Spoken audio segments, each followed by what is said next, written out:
Chicken almond rounds are another delicious, delectable, bite-sized little tea sandwich, which can also be used for an hors d'oeuvre at a party, and I often have. And it's a simple little recipe of chicken salad between two slices of very thin bread called very thin bread. It's kind of important because you don't want a big fat sandwich. And then you roll it in chopped walnuts. It is absolutely delicious. Always a hit. Everybody loves it. Chicken salad. You can buy chicken salad. I made my own last night. I always think it's good to make the chicken salad the night before. My ingredients were pretty straightforward and simple. I started with 4 cups of chopped chicken breast, a full cup of mayonnaise, about a half a cup of mustard, some salt and pepper to taste, a scallion or 2 chopped really fine, a couple of stalks of celery chopped really fine, and that's it. That's my chicken salad. It's pretty excellent. So it was sitting in the fridge overnight. You're gonna need the very thin bread, as I said, and the walnuts, which I kind of run through the processor to get them. This is the consistency you want. It's almost like panko breadcrumbs. And finally, you're gonna want a little biscuit cutter. This is about 1.5 inches in circular diameter. Perfect size, bite size. That's what we're looking for. Let's assemble. We're gonna start by buttering the bread. You're gonna soften a couple of sticks of butter. Why? I'm making these the night before. The butter will prevent the bread from getting soggy, and when I go back in the fridge, it'll firm up a little bit and it'll just hold the sandwich better in place. And what doesn't taste better with a little butter?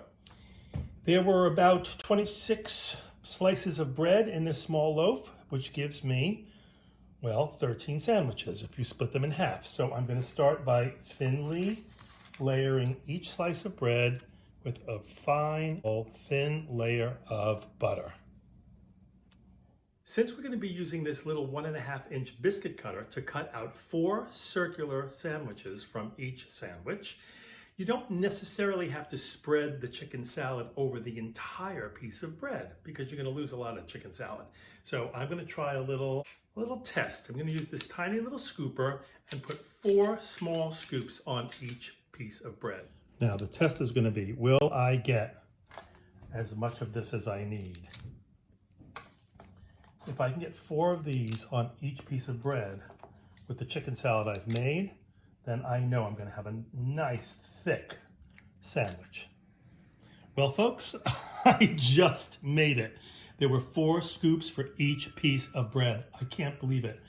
I would like to say it's a miracle, but I often joke and say mother was a dressmaker, and it's true, she was, and I think I inherited her eye. I just have an eye for such things. Please don't hold it against me, but I will tell you that 4 cups of chicken breast mixed in with your salad was enough to fill a loaf of very thin bread. The other half of the sandwich is also buttered. We're just going to place it right on top and give it a little gentle push down. Oh, I can feel those 4 separate lumps. Can I say that? Am I allowed to say lumps? That's what it feels like. It's kind of perfect. Okay, well, let's let the cutting begin. I like to just gently circle, sort of wedge that in and then push down, turn it around, and you'll see it'll pop right out. Look at that gorgeous little sandwich. Pop it on our tray, gentle little turn, push down, pull out. Are you seeing all that? Now, isn't that the prettiest little thing? Oh, they're going to be so good. And this is what I left behind. Now, don't toss these. This is a great little treat. You got kids? You got a friend who's hungry? You can even just pick out the center and you got yourself a little chicken salad sandwich right there. Close up. 2 sandwiches stacked together, like one big cylinder. A very light coating of mayo spread around the entire cylinder. Not too much, just enough to pick up the nuts. We're going to roll it in the nuts, leave them together, and put them away until it's time for the party. That's when we'll pull them apart. 2 quick notes about the mayonnaise.